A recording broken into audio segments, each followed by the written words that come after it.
بسم اللہ الرحمن الرحیم۔ السلام علیکم پیارے دوستو، جیسا کہ آپ سبھی کو معلوم ہے کہ ہر جشن کو منانے کے پیچھے کوئی نہ کوئی وجہ یا کہانی ضرور ہوتی ہے۔ اسی طرح سے بقرہ عید کو منانے اور قربانی دینے کے پیچھے بھی اسلام میں ایک واقعہ ہے۔ یاد رکھیں کہ اللہ تبارک و تعالیٰ اپنے محبوب بندوں سے یعنی اپنے نبی اور پیغمبروں سے بہت زیادہ محبت کرتے ہیں اور وقت وقت پر ان کا امتحان بھی لیتے رہتے ہیں۔ اسی طرح سے ایک بار ابراہیم علیہ السلام کا بھی امتحان لیا گیا۔ ہزاروں سال پہلے کی بات ہے کہ ایک روز ابراہیم علیہ السلام اپنے گھر میں آرام فرما رہے تھے کہ ان کی آنکھ لگ گئی، یعنی آپ پر نیند غالب ہو گئی۔ تبھی ابراہیم علیہ السلام نے اپنے خواب میں دیکھا کہ اللہ تبارک و تعالیٰ آپ سے فرما رہا ہے کہ اے ابراہیم، آپ اپنی سب سے پیاری اور عزیز چیز کو میری راہ میں قربان کیجئے۔ پیارے دوستو، یاد رہے کہ نبیوں اور پیغمبروں کا خواب کبھی بھی جھوٹا نہیں ہو سکتا، اسی لیے ابراہیم علیہ السلام نے یہ خواب سچ جانا اور اپنی عزیز چیز کو اللہ کی راہ میں قربان کرنے کے لیے تیار ہو گئے۔ اس وقت ابراہیم علیہ السلام کے پاس میں کافی تعداد میں اونٹ ہوا کرتے تھے۔ صبح ہوتے ہی آپ نے اونٹوں میں سے 100 اونٹوں کی قربانی دے دی، یعنی 100 اونٹ اللہ تبارک و تعالیٰ کی راہ میں قربان کر دیے۔ مگر پھر جیسے ہی دوسری بار آپ کی آنکھ لگی تو پھر سے اللہ تبارک و تعالیٰ کی طرف سے آواز آئی کہ اے ابراہیم، آپ اپنی سب سے پیاری اور سب سے عزیز چیز کو میری راہ میں قربان کیجئے۔ تو اسی لیے پھر دوسرے دن ابراہیم علیہ السلام نے 200 اونٹوں کی قربانی دے دی، یعنی 200 اونٹ اللہ تبارک و تعالیٰ کی راہ میں قربان کر دیے۔ مگر پھر تیسری رات جیسے ہی آپ کی آنکھ لگی تو اللہ تبارک و تعالیٰ کی طرف سے پھر سے وہی آواز آئی کہ اے ابراہیم، آپ اپنی سب سے پیاری اور سب سے عزیز چیز کو میری راہ میں قربان کیجئے۔ یہ سن کر ابراہیم علیہ السلام سوچنے لگے کہ میرے لیے سب سے پیاری اور سب سے عزیز چیز تو میرا بیٹا اسماعیل ہے۔ آپ علیہ السلام سوچنے لگے کہ اللہ تبارک و تعالیٰ کہیں یہ تو نہیں دیکھنا چاہتا ہے کہ میں سب سے زیادہ پیار اپنے فرزند یعنی کہ اپنے بیٹے اسماعیل کو کرتا ہوں یا پھر میں اپنے رب سے کرتا ہوں۔ پیارے دوستو، آپ کو بتا دیں کہ ابراہیم علیہ السلام اور حضرت ہاجرہ کا صرف ایک ہی بیٹا تھا، اور وہ بھی کافی دعاؤں اور منتوں کے بعد میں اللہ تبارک و تعالیٰ نے آپ کو بڑھاپے کی عمر میں عطا کیا تھا۔ اسی لیے ابراہیم علیہ السلام اور حضرت ہاجرہ رضی اللہ تعالیٰ عنہ اپنے بیٹے اسماعیل سے بہت زیادہ پیار کیا کرتے تھے۔ مگر جیسے ہی آپ علیہ السلام نے اللہ تبارک و تعالیٰ کا یہ حکم سنا تو آپ نے یہ ارادہ کر لیا کہ وہ اپنے سب سے عزیز چیز اور سب سے پیارے بیٹے اسماعیل کو اللہ تبارک و تعالیٰ کی راہ میں قربان کر دیں گے۔ اسی لیے پھر دوسرے دن ابراہیم علیہ السلام نے اپنی بیوی حضرت ہاجرہ سے کہا کہ اے ہاجرہ، اپنے بیٹے کو غسل کراؤ، نئے کپڑے پہناؤ اور خوشبو لگا کر بالکل دلہے کی طرح تیار کر دو۔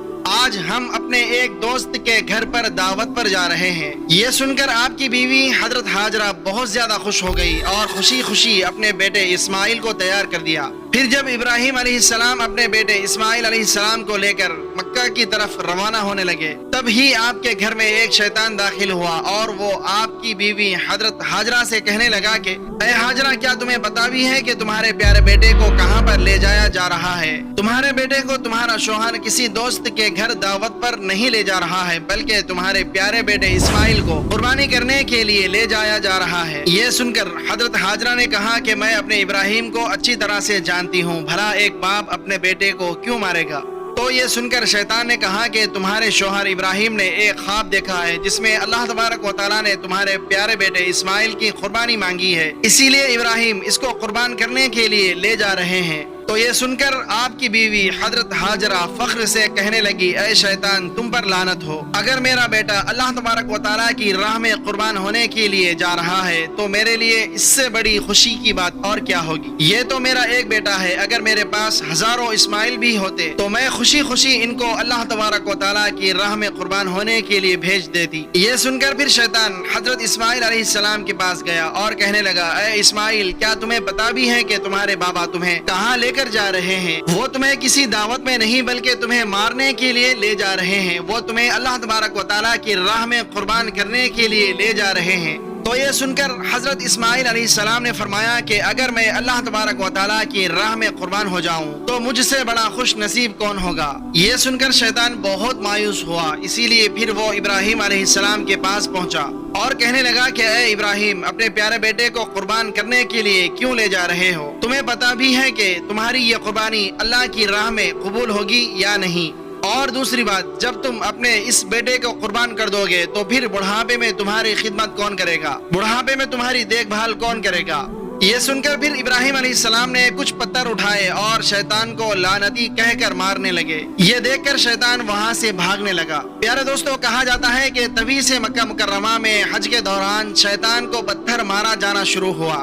اسی وجہ سے حج کے دوران شیطان کو پتھر مارا جاتا ہے۔ پھر ابراہیم علیہ السلام اپنے بیٹے اسماعیل کو ساتھ لے کر وہاں سے چل دیے اور آگے بڑھنے لگے۔ تھوڑی دور جانے کے بعد میں آپ نے اپنے بیٹے سے فرمایا، اے اسماعیل، کیا تمہیں پتا بھی ہے کہ ہم آپ کو اللہ تبارک و تعالیٰ کی راہ میں قربان کرنے کے لیے لے جا رہے ہیں؟ تو یہ سن کر آپ کا بیٹا حضرت اسماعیل علیہ السلام کہنے لگے، بابا جان، اس سے بہتر میرے لیے اور کیا ہوگا کہ مجھے اللہ تبارک و تعالیٰ کی راہ میں اللہ کے ایک نبی قربان کرنے کے لیے لے جا رہے ہیں، لیکن بابا میری ایک التجا ہے، جب آپ میرا گلا کاٹو گے تو آپ وہ دیکھ نہیں پاؤ گے، اسی لیے پہلے آپ رسی سے میرے ہاتھ اور پاؤں کو اچھی طرح سے باندھ لیجئے، اور میں چاہتا ہوں کہ آپ بھی اپنی آنکھوں پر ایک پٹی باندھ لے تاکہ آپ کو میرے گلے پر چھری چلاتے وقت ترس نہ آ جائے۔ بس پھر کیا تھا، حضرت ابراہیم علیہ السلام نے اپنے پیارے بیٹے اسماعیل کے ہاتھ اور پاؤں باندھے اور اپنی آنکھوں پر پٹی بھی باندھ لی، اور پھر اپنے ہاتھوں میں ایک چھری لے کر آسمان کی طرف دیکھا اور کہنے لگے کہ اے اللہ، اگر آپ مجھے 1000 اسماعیل بھی دیتے تو میں خوشی خوشی ان سب کو آپ کی راہ میں قربان کر دیتا۔ یہ کہہ کر آپ وہ چھری اپنے بیٹے اسماعیل کی گردن پر چلانے لگے۔ تو اتنے میں اللہ تبارک و تعالیٰ نے فرمایا کہ اے جبرائیل، جلدی سے جاؤ، جنت سے ایک جانور کو لے کر زمین پر جاؤ اور اسماعیل کو وہاں سے ہٹا کر اس کی جگہ وہ جانور رکھ دو۔ جیسے ہی ابراہیم علیہ السلام نے گردن پر چھری کو پھیرا تو خون بہنے لگا، مگر اس کے بعد میں آپ نے جیسے ہی اپنی آنکھوں سے پٹی کو ہٹایا تو آپ نے دیکھا کہ آپ کے پاس میں ہی آپ کا بیٹا اسماعیل صحیح سلامت کھڑا ہوا ہے۔ پھر آپ نے جیسے ہی نیچے دیکھا تو آپ نے دیکھا کہ اسی جگہ پر ایک دمبا، جس کو ہم بھیڑ کہتے ہیں، وہ قربان ہو چکا ہے۔ یہ دیکھ کر ابراہیم علیہ السلام نے اللہ تبارک و تعالیٰ کا شکر ادا کیا۔ اتنے میں غیب سے آواز آئی کہ اے ابراہیم، تمہارا یہ امتحان قیامت تک یاد رکھا جائے گا، اور تمہاری سنت کو ایمان والے لوگ ہر سال یاد رکھیں گے اور ہر سال اللہ کی راہ میں قربانی پیش کریں گے۔ پیارے دوستو، تبھی سے بقرہ عید کے موقع پر قربانی کا یہ سلسلہ شروع ہوا ہے۔ پیارے دوستو، یاد رکھیے گا کہ قربانی کے گوشت کو 3 حصوں میں بانٹا جاتا ہے۔ پہلا حصہ غریبوں اور مسکینوں میں بانٹا جاتا ہے، دوسرا حصہ رشتہ داروں میں دیا جاتا ہے، اور تیسرا حصہ خود اپنے گھر میں رکھا جاتا ہے۔ ویڈیو کے آخر میں ایک بار درود شریف پڑھنا مت بھولیے گا۔ امید ہے کہ آج کی یہ ویڈیو آپ کو کافی معلوماتی لگی ہوگی اور اس سے بہت کچھ جاننے کو ملا ہوگا۔ اگر آپ کو یہ ویڈیو پسند آیا ہے تو اس ویڈیو کو آپ ایک لائک کریں، اپنے دوستوں میں ثواب کی نیت کے ساتھ ضرور شیئر کریں۔ ہم ملتے ہیں پھر ایک نئی ویڈیو کے ساتھ میں، تب تک کے لیے السلام علیکم۔